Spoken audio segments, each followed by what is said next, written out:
Bonjour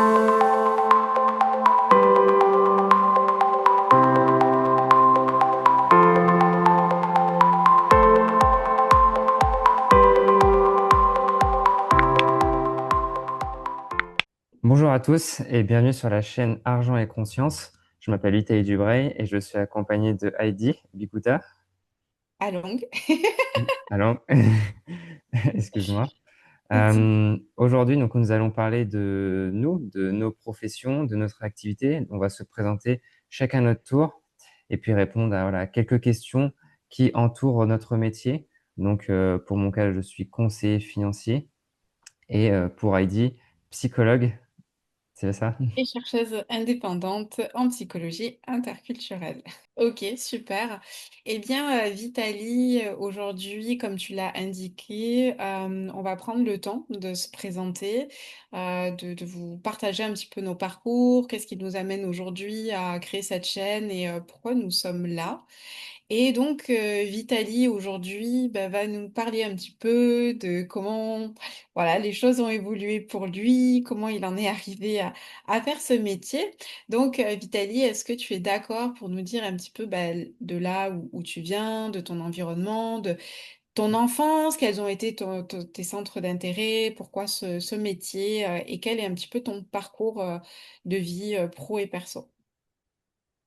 Oui, tout à fait. Donc, alors, moi, c'est Vitaly Dubray. Actuellement, j'ai 26 ans. Donc, je suis né en 1999. Donc, voilà, encore au XXe siècle. Donc, moi, ce qui a toujours mené ma vie et par là où je vais commencer, c'est par ma passion pour le sport. Donc, en fait, j'ai commencé à faire des sports de combat lorsque j'étais petit. J'ai pratiqué du taekwondo lorsque j'avais 5, 6 et 7 ans. Puis c'est, à partir de 7 ans où je me suis mis, à mon premier amour de ma vie, c'est, le vélo.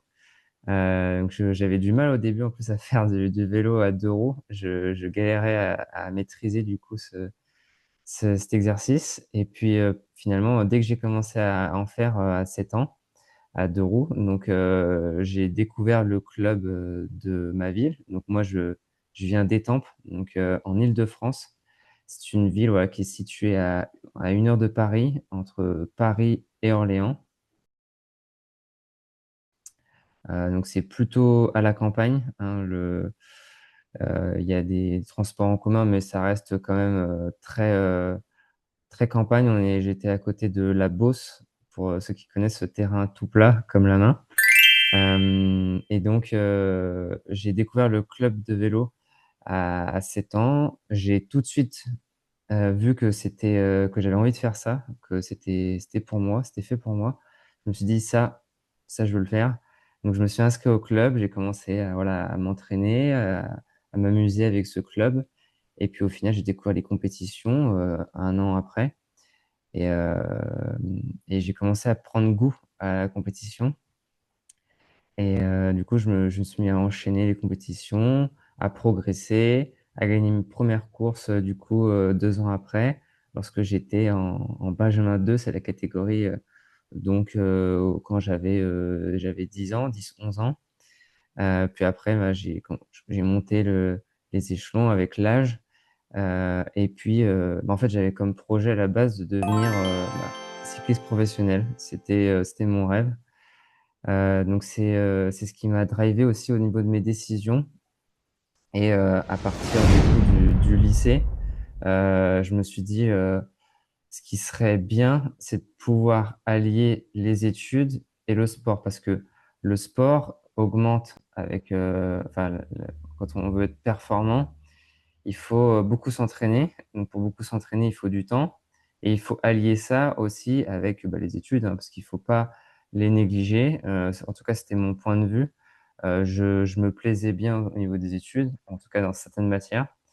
Hem et heu et je me suis dit: «Bah, le mieux, c'est, de faire un sport-études». Donc à ce moment-là, j'avais, postulé pour, bah, le pôle espoir cyclisme, du coup d'Île-de-France, où je pouvais, du coup faire du vélo et faire mes études en même temps au lycée. Heu Et ça a été 2 années superbes. En fait, c'était difficile cette fois-ci du point de vue psychologique. Je me suis rencontré, j'étais face à des athlètes de haut niveau qui performaient dans le sport, qui étaient bien meilleurs que moi, voilà, dans différents sports ou même dans le vélo, en fait. J'étais bon, mais sans plus. Et à l'école, ben, ça se passait bien, en tout cas, dans toutes les matières mathématiques, physiques. Euh, voilà, c'est surtout principalement ça, ces matières-là où je me débrouillais. J'étais très bien, j'étais excellent. Et les langues, c'était un peu compliqué pour moi. C'était français, anglais, espagnol. C'était pas trop mon truc. Et du coup, moi, j'étais sportif de haut niveau pendant ces 2 dernières années de lycée. Dans le familial, j'avais mes 2 parents. Ça se passait plutôt bien. J'avais tout ce qu'il me fallait, mais sans plus, sans extra. En fait, j'avais juste ce dont j'avais besoin, mais il n'y avait pas beaucoup voilà, de choses extravagantes, de vacances à l'étranger, voilà, de vélos à 5 000 euros, de vêtements qui coûtent cher. Non, j'avais juste mon vélo. On partait en vacances 2 fois une ou 2 semaines par an, l'été à la montagne. Parce que la montagne l'été, bah, c'est moins cher que l'hiver, hein. Et, et donc c'était plutôt bien, voilà. Après le lycée, du coup, il fallait s'orienter. Et alors là, j'étais clairement pas au niveau pour devenir professionnel en tant que cycliste. Donc, je me suis dit, bah, c'est quand même ce qui me fait le plus plaisir dans la vie, le sport. Donc, je peux pas l'arrêter. Du coup, j'ai quand même envie de faire un métier qui va m'intéresser intellectuellement.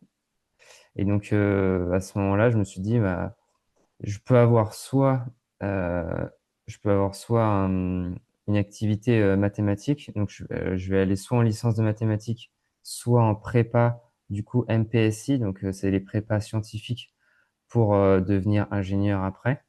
Et déjà à ce moment-là, bah, en fait, la prépa, je me suis dit, c'est 2 ans, voire 3, où t'as pas de vie et je pourrais pas faire de sport. Ou je peux aller en licence de maths, faire que des maths et j'ai 20 heures de cours en moyenne par semaine à la fac. Et j'ai le temps d'aller rouler. Donc bah, le choix était, était vite fait. J'ai pris le choix de la licence de maths parce que voilà, j'avais plus de temps pour faire mon sport. J'étais pas, j'avais que les maths aussi en matière. Donc bah, j'avais différentes matières de mathématiques, hein. J'avais de l'algèbre, de l'analyse, etc., de la programmation. Euh, mais j'avais pas tout ce qui est en prépa. En prépa, il y a encore du français, ce qu'on appelle la littérature. Il y a de la philosophie, ce que je déteste. Euh, on avait aussi, voilà, il y a plein d'autres matières que j'avais pas envie. Et donc j'ai fait ma licence de maths. Et puis finalement, la dernière année de licence de maths, elle commençait à être vraiment compliquée. Je me suis rendu compte que voilà, j'aime les chiffres, clairement, mais je voulais quelque chose de plus appliqué et je voulais pas me lancer dans des études de mathématiques approfondies et je voulais pas non plus être bah, professeur de mathématiques. Mon but c'est ok, j'aime bien délivrer comme là aujourd'hui des informations, mais devoir tenir une classe d'enfants, enfin faire des maths à des élèves, c'est pas trop mon truc. En plus, euh,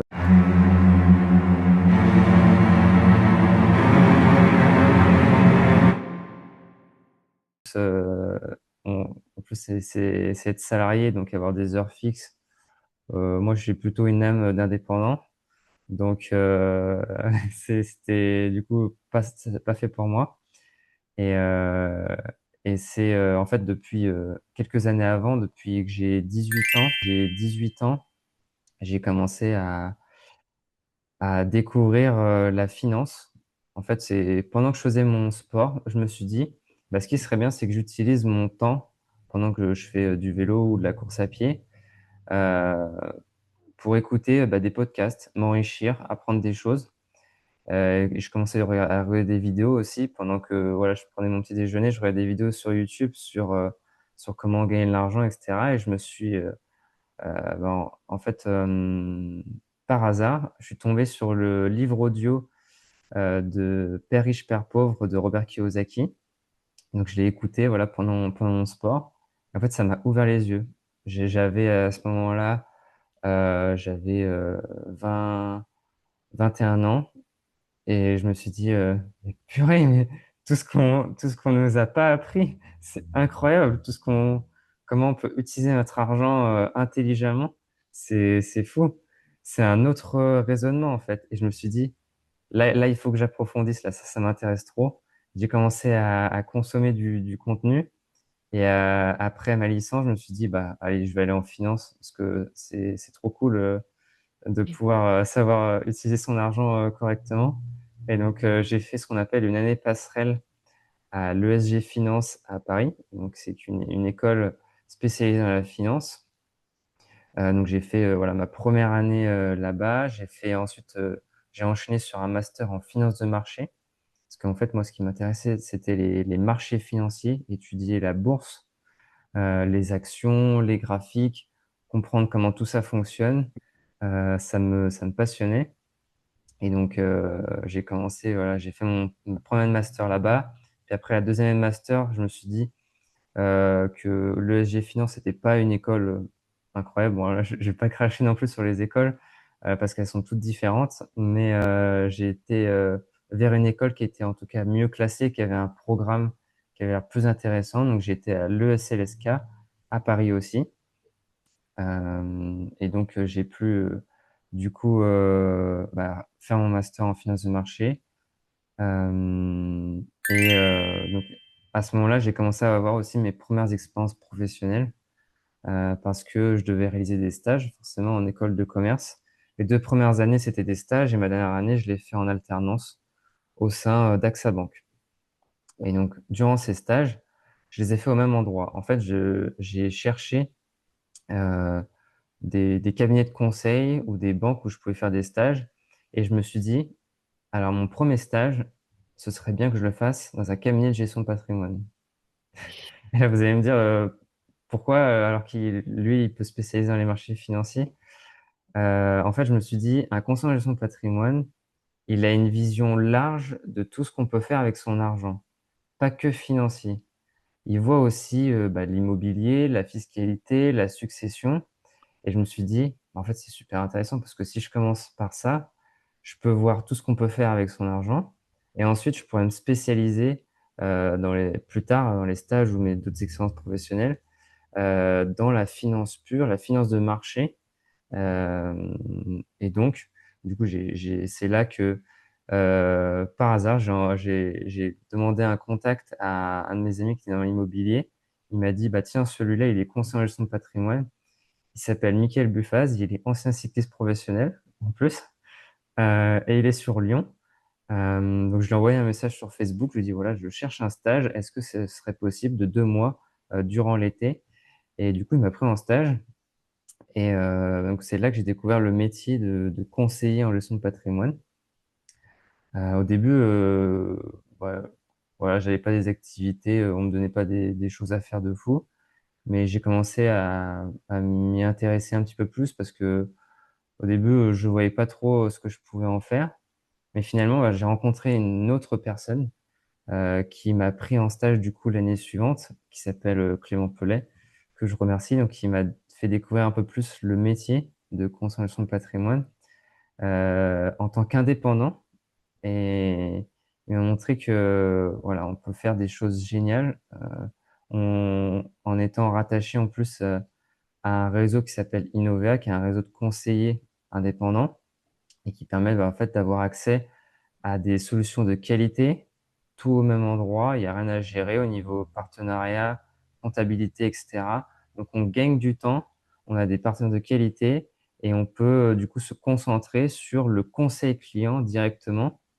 Euh, et donc du coup, ça m'a beaucoup plu parce que en tant que en ayant l'âme d'indépendant, bah, ça m'a donné envie de le faire, de pouvoir gérer ses heures comme on le veut, avoir ses propres clients, avoir une rémunération du coup qui dépend de nous, donc pas de plafond.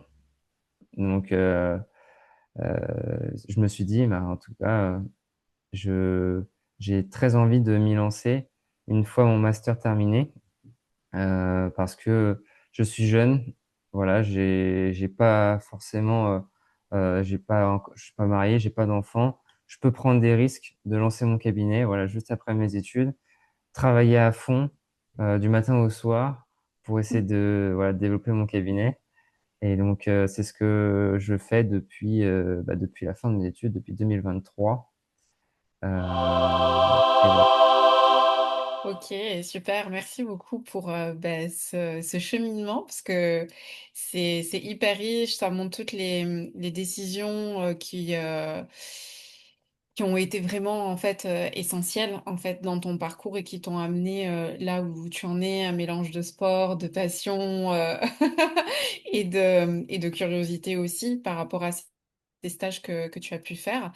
Et Mmh. déjà, ça fait beaucoup écho avec certaines choses, me concernant, donc on aura le temps d'y revenir tout à l'heure. Moi, j'aurais, 3 questions à te poser, particulièrement, et qui, je pense, intéressera aussi les personnes qui nous écoutent. La Oui. première question que j'aurais à te poser, parce que moi, quand, on s'est rencontrés, je l'approfondirai un petit peu plus tout à l'heure, du contexte dans lequel on a décidé d'échanger. La première question que je me suis posée et que je pense que d'autres personnes se posent aussi, c'est, quelle est la différence entre, un conseiller financier et un conseiller en gestion, de patrimoine? Et ben, en fait, c'est la même chose. C'est des noms qui sont similaires pour exprimer, en fait, le même, métier. Quand on est, conseiller en gestion de patrimoine, on est aussi conseiller en investissement financier. Hem et en général, on peut le confondre, en fait, parce que à la banque, quand on va voir notre Mmh, banquier, on est ouais. face à un conseiller, sauf que c'est, en fait, c'est pas un conseiller financier, c'est un conseiller clientèle. Donc on peut considérer que c'est un conseiller financier, mais en fait, lui, il a pas, les habilitations et la formation pour faire du conseil, en fait. Et conseiller en gestion de patrimoine, c'est le conseiller, en fait, qu'on va avoir lorsqu'on a, plus de 500 000 € de patrimoine liquide, donc financier, en banque. OK, et donc là, quand tu précises cette information, ça laisse penser que le gestionnaire de patrimoine, c'est, entre guillemets «pour les riches» et que, la plupart des gens qui vont nous écouter ne sont pas concernés. Mais il semblerait qu'aujourd'hui, ton objectif aussi, c'est de rendre tout ça accessible. Oui, alors c'est un de mes objectifs, mais c'est aussi, en fait, grâce au développement ces dernières années, de toutes les solutions financières, heu on a pu, du coup, rendre accessible, l'investissement. Et donc maintenant, il y a plus besoin d'avoir 500 000 € sur ses comptes pour pouvoir, être conseillé.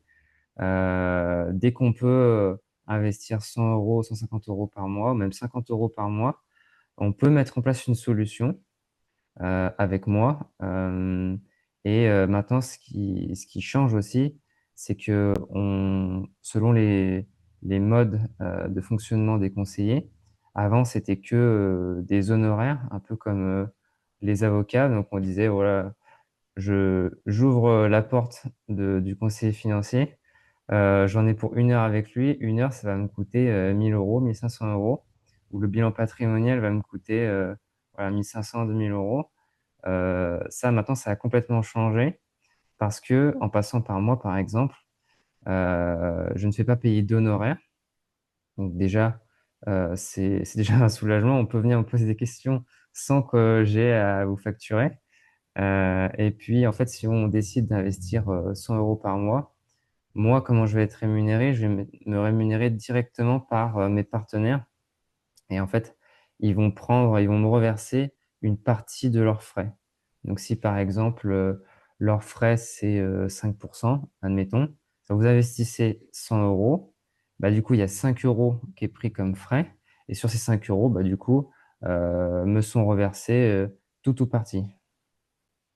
OK et c'est super intéressant ce que tu amènes parce que ça m'amène à ma deuxième question, parce que moi j'ai pu rencontrer, des gestionnaires de patrimoine et par rapport à ce que tu dis justement sous ce mode de rémunération, bah, est-ce que finalement tu es le gestionnaire de de patrimoine qui, fournit des produits financiers puis, basta, merci, au revoir?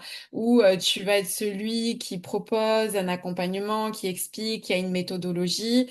Est-ce que ça va être les 2? Est-ce que ça va être que le deuxième versant? Alors, moi, je dirais qu'il faut pas, comparer à ce que certains conseillers pourraient dire. Il faut pas se voiler la face dans le sens où, quand on est conseiller financier, heu, le but et c'est pour ça qu'on est rémunéré, c'est d'avoir des clients. Donc en fait, dans tous les cas, il faut proposer des solutions et il faut vendre, en fait. Sinon on va faire un autre métier parce qu'en fait, on va pas gagner notre vie. Donc i le L'objectif, c'est quand même de proposer des produits, mais par contre, en tant que conseiller financier et pas, conseiller clientèle ou vendeur, lorsqu'on peut, enfin, de ce qu'on peut voir à la banque, hein, si on va voir le banquier, il va nous proposer une solution, mais on ne sait pas pourquoi. Alors ça s'appelle, un vendeur de produits financiers, mais pas un conseiller. Ce que j'appelle vraiment un conseiller financier ou un conseiller en gestion de patrimoine, c'est quelqu'un qui va expliquer le pourquoi du comment, on met en place cette solution ou on conseille cette solution, heu donc on a une méthodologie et on explique aussi, bah, les aboutissants de cette solution. Moi, c'est comme ça que je fonctionne. Lors de ma présentation des solutions, je vais présenter les solutions que la personne, peut faire et que je conseille dans son cas par rapport à tout ce qu'elle m'a dit avant et j'explique chaque solution en fait, c'est voilà, comment est-ce qu'elle fonctionne, quels sont les risques, quels sont les frais, avec une simulation, qu'est-ce qu'on peut obtenir de cette solution-là et à la fin, du coup, bah, je synthétise, je donne vraiment un conseil. Je veux dire: «Voilà, pour votre situation, vous pouvez mettre en place ça, ça ou ça et ça». Ça peut être, 2-3 choses en même temps et cetera, mais tout est vraiment expliqué. C'est ça la différence vraiment entre un conseiller et un vendeur qu'on peut trouver à la banque. OK. Donc si je comprends bien, il y a vraiment, cet aspect, d'expertise, de savoir comment fonctionnent les choses et quels sont les avantages et les inconvénients par rapport à une personne dans une situation précise. Ouais, exactement. OK, super. Et ben du coup, en dernière question, c'est, qu'est-ce que tu as envie, en fait, de nous partager à travers ces séries de vidéos qui vont venir et puis à travers cette chaîne, qui s'appelle, je le rappelle, Argent et conscience? Mais en fait, j'ai tout simplement envie de vous partager, un petit peu de mes connaissances quand même, vous donner de la valeur, dans ce que je vais vous dire. Je veux aussi vous donner, un autre état d'esprit, une ouverture d'esprit, sur, bah, l'idée qu'on peut se faire, de l'argent et des investissements. Heu, donc bien sûr avec ton aide, hein, pour la psychologie, pouvoir, voilà, apporter de la connaissance, une vision différente. En tout cas, ce sera, déjà très bien, pour, faire avancer les gens, bah, dans la bonne direction. Ouais, complètement. Bah, en tout cas, merci pour cette, présentation, et ton parcours, c'est super inspirant et on va pouvoir, passer à la suite. Et ben merci beaucoup. Et ben du coup, la suite, c'était à toi, Heidi. Donc, tu vas nous parler, bah, toi aussi de ton parcours, dans quel environnement tu as grandi, voilà, qu'est-ce que tu as fait niveau personnel, professionnel? Est-ce qu'en tout cas, plein de sagesse. Donc j'espère que tu vas nous partager tout ça, voilà. Eh ben, merci à toi. Alors, bah, du coup, je m'appelle Heidi, Bikuta Along. Donc, je suis, psychologue, et chercheuse indépendante en psychologie interculturelle. Alors, psychologue, j'ai été formée à l'université de Toulouse. Après, j'ai repris mes études donc en 2015 Et ensuite, chercheuse indépendante parce que j'ai fait 3 ans de recherche scientifique. Donc, ma thèse est toujours en cours. Je m'intéresse à la discrimination des professionnels de santé à l'égard des patients. Donc, j'ai fait vraiment 3 ans sur le fait de développer ma théorie qui s'appelle les consciences interculturelles. Et puis, pour diverses raisons, je n'ai pas eu l'opportunité de soutenir ma thèse donc en 2023. Donc, au niveau académique, ma thèse est en pause. Mais par contre, je continue donc ma pratique. Donc, aujourd'hui, je pratique à Toulouse. Donc, je tenais aussi à préciser que, en fait, Vitaly est à Lyon, moi je suis à Toulouse, donc c'est pour ça qu'on vous fait ces vidéos en visio, donc on espère avoir l'occasion de se rencontrer prochainement pour pouvoir faire des vidéos en direct ensemble. Donc moi j'habite à Toulouse depuis quelque temps et puis pour revenir un petit peu sur mon parcours, donc j'ai grandi à Nîmes, la ville la plus chaude de France. Et donc, c'était vraiment très paisible, très tranquille. Et puis ensuite, j'ai eu l'occasion donc de beaucoup voyager, que ça soit, j'aime bien le dire en résumé, sur les 5 continents, donc que ça soit l'Amérique du Nord, l'Amérique du Sud, que ça soit l'Asie, que ça soit le continent africain. Euh, Et tout ça m'a permis, en fait, au fur et à mesure de développer une ouverture d'esprit, une compréhension du monde, en tout cas du fonctionnement humain de manière générale. Alors, depuis que je suis petite, je me suis toujours posé beaucoup de questions sur le monde et comment fonctionnent les choses. Donc à partir de ce moment-là, je voulais comprendre, je voulais décortiquer, je voulais savoir comment ça fonctionne. Quand j'étais petite, j'adorais démonter des jouets, des choses comme ça pour savoir comment c'était à l'intérieur. Et finalement, quelques années plus tard, avec la psychologie, j'ai commencé à décortiquer un petit peu le fonctionnement humain. Donc après, j'ai un parcours assez atypique. En tout premier lieu, je voulais être photographe. Et photographe animalier quand j'avais 6 7 ans parce que j'aimais beaucoup écrire, j'aimais beaucoup tout ce qui était artistique. Et puis finalement, voilà, je suis issue d'un environnement familial qui est très mixte, où il y avait un côté où il y avait il y avait pas mal d'argent et un autre pas du tout. Donc il y avait une sorte d'ambivalence au niveau de l'argent. Et résultat, voilà, le fait d'être photographe, de vendre mes photos et surtout des photos animalières, je me suis dit, bon, c'est mort, quoi, on va laisser tomber. Et finalement, j'ai toujours été attirée par le commerce, la relation client et je me suis dit, voilà, je voudrais être technico-commercial, donc je voulais à nouveau de la technique et je voulais du commerce. Et je me suis dit, pourquoi pas, puisque j'aime l'humain, je vais être manager. Donc d'abord, j'ai passé un BTS en management des unités commerciales. Donc je l'ai fait par correspondance avec le CNED et en même temps, je Ouais. travaillais. Donc voilà, ça a été assez intéressant. Ça m'a ouvert plein de portes. J'ai travaillé dans le commerce et la relation client pendant quelques temps. J'ai été beaucoup en intérim. Donc ce qui m'a permis vraiment d'avoir une pluralité d'entreprises, de modes d'organisation, de façon de voir, de personnes, de domaines, de secteurs.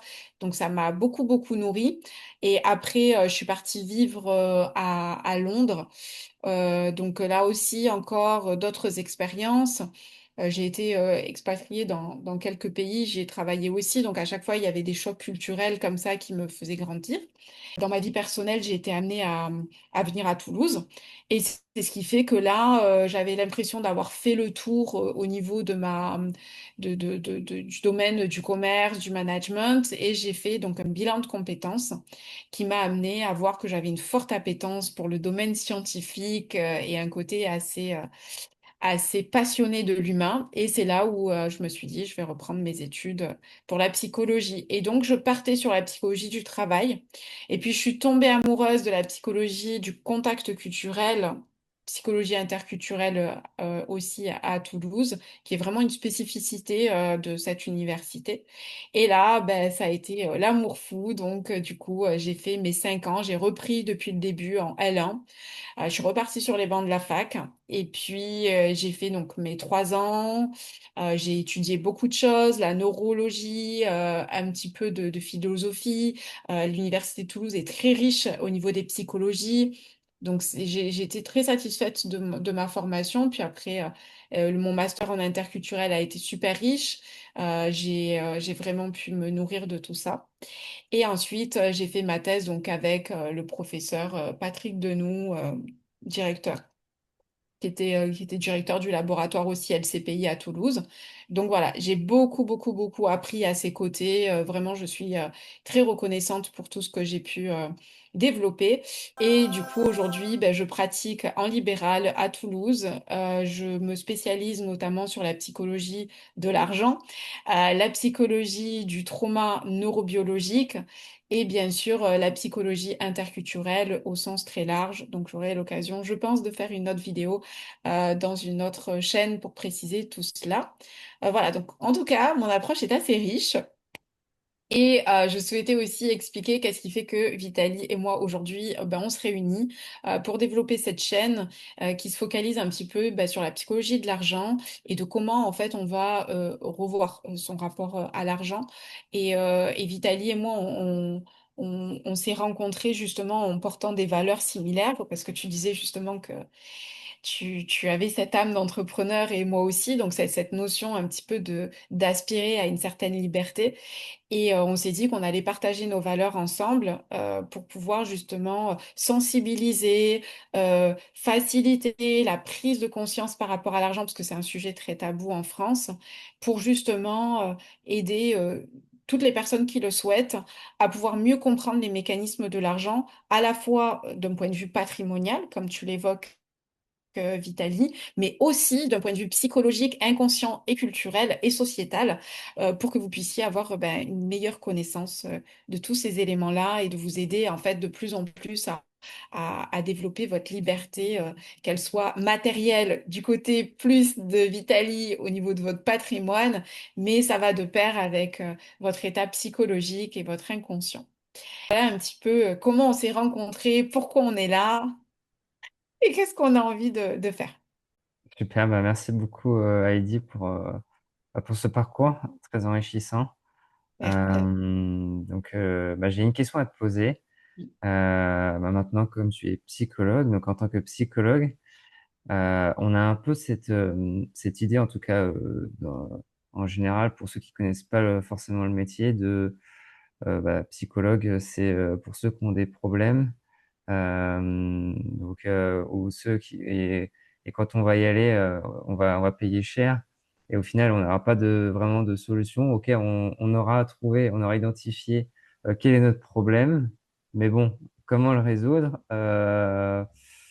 Voilà, c'est la peur qu'on peut avoir en général lorsqu'on parle des psychologues.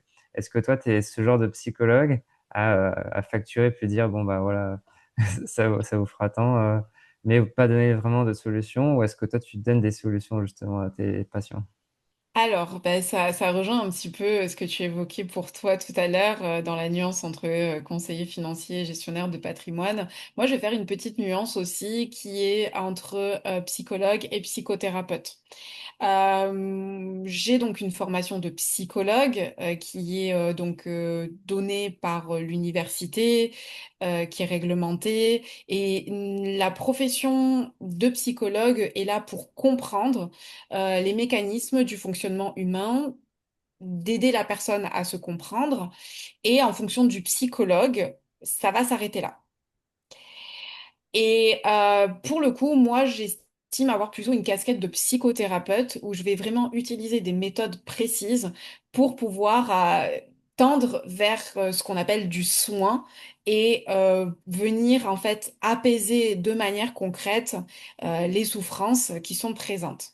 Et donc, du coup, moi, je suis à la fois celle qui écoute, qui comprend, et de par ma position de chercheuse, j'adore aussi enquêter sur l'origine des troubles pour pouvoir les comprendre et ensuite les traiter. Voilà, donc il y a cette triple casquette de chercheuse où vraiment des fois les personnes, enfin, l'humain est complexe, donc on n'arrive pas à trouver où sont les mécanismes qui posent problème. Donc déjà, il y a cette casquette-là chez moi de l'envie d'enquêter, de chercher. Et ensuite, l'état du psychologue de comprendre. Et ensuite, cet état de psychothérapeute de vraiment pouvoir soigner, d'accompagner jusqu'à temps qu'il y ait vraiment un apaisement de certains mécanismes. Et c'est pour ça que je me suis formée à l'hypnose, au psychocorporel. Et le psychologue utilise la thérapie par la parole, qui est déjà un vrai outil en soi qui aide au niveau de la clarté du conscient et de l'inconscient. D'accord. Ok, super.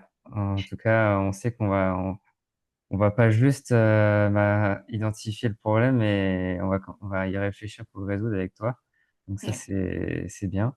Du coup, j'ai une autre question, c'est que justement, euh, est-ce que ça coûte cher de faire des séances avec toi? Comment tu fonctionnes justement sur tes séances? Est-ce que tu as un forfait? Est-ce que voilà, explique-nous comment ça se passe? Alors aujourd'hui, je travaille avec des consultations individuelles, comme ça se fait pour la plupart des psychologues à l'heure d'aujourd'hui. Mon objectif étant de construire un programme prochainement spécifiquement sur le traumatisme. Et du coup, ça serait vraiment un accompagnement sur 3 mois. Donc là, c'est en construction. À l'heure d'aujourd'hui, ma pratique est vraiment orientée vers les personnes en errance thérapeutique, donc des personnes qui, depuis des années, des fois, errent parce qu'ils n'arrivent pas à trouver de personnes qui arrivent à prendre en compte leurs problématiques physiques et leurs problématiques psychologiques. Et moi, je fais le lien entre le corps et l'esprit. Donc, je ne suis pas médecin, mais par contre, je peux amener beaucoup d'éclairage puisque j'ai une très bonne connaissance du traumatisme neurobiologique aujourd'hui. Donc ça, c'est un premier point. Ensuite, je m'oriente aussi vers la pratique auprès des professions libérales. Donc ce sont des professions qui sont souvent dans une vision très cérébrale des choses et qui peuvent oublier qu'elles ont un corps. Donc pareil, ma pratique est toujours de faire le lien entre les deux et de pouvoir les aider aussi parce que ce sont des professions hautement intellectuelles qui peuvent être très soumises au burn-out et à une forte problématique de rumination et avec des exigences aussi importantes dans la vie quotidienne. Et ensuite, tout ce qui est entrepreneur et psychologie de l'entrepreneuriat, parce que c'est un métier, des professions où l'argent est au cœur des choses, où il y a un état d'esprit qui est nécessaire d'avoir et qui demande aussi une posture qui ne soit pas rigide, mais une capacité d'adaptation pour accompagner ces personnes-là. Donc voilà vraiment les 3 profils sur lesquels j'ai développé vraiment aujourd'hui des compétences très adaptées pour les accompagner vers un apaisement de leurs problématiques. Et bien sûr, après, j'accompagne toute personne. Je suis bien sûr très ouverte aux cultures, mais pas que. Toujours dans un travail de coopération et de collaboration. D'accord, bah, merci pour toutes ces informations.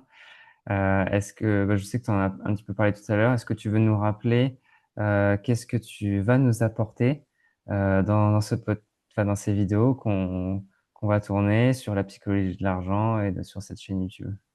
En fait, je te remercie pour cette question parce que c'est un sujet qui me touche beaucoup, l'argent, parce que je me suis rendu compte dans mes séances, en fait, que beaucoup de personnes souffraient, que ça soit le burn-out, etc., et que dessous, il y avait toujours une problématique d'argent qui se cachait.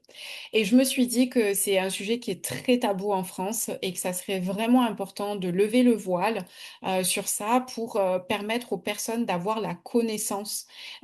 De ces mécanismes-là et justement le fait qu'on soit ensemble, euh, toi tu apportes ce côté très matériel, très rationnel de l'argent qui est souvent proposé de manière plus ou moins qualitative aux gens et de réunir avec toi ce côté émotionnel, ce côté inconscient parce que souvent l'argent n'est vu comme quelque chose que rationnel, alors que l'argent, c'est à la fois rationnel, à la fois émotionnel. Et voilà, l'idée avec toi dans ces vidéos, c'est vraiment de pouvoir tisser une vision globale de l'argent, comprendre ses mécanismes, savoir comment on peut faire de l'argent un outil et non plus subir l'argent ou en avoir peur. Ok. Eh ben, merci beaucoup pour tout ça. On va donc conclure cette vidéo. Donc, je vous invite à venir poser vos questions en commentaire pour nous aider du coup à répondre au mieux à vos besoins, à vos interrogations. Ça va alimenter du coup les prochaines vidéos. Je vous invite aussi à vous abonner,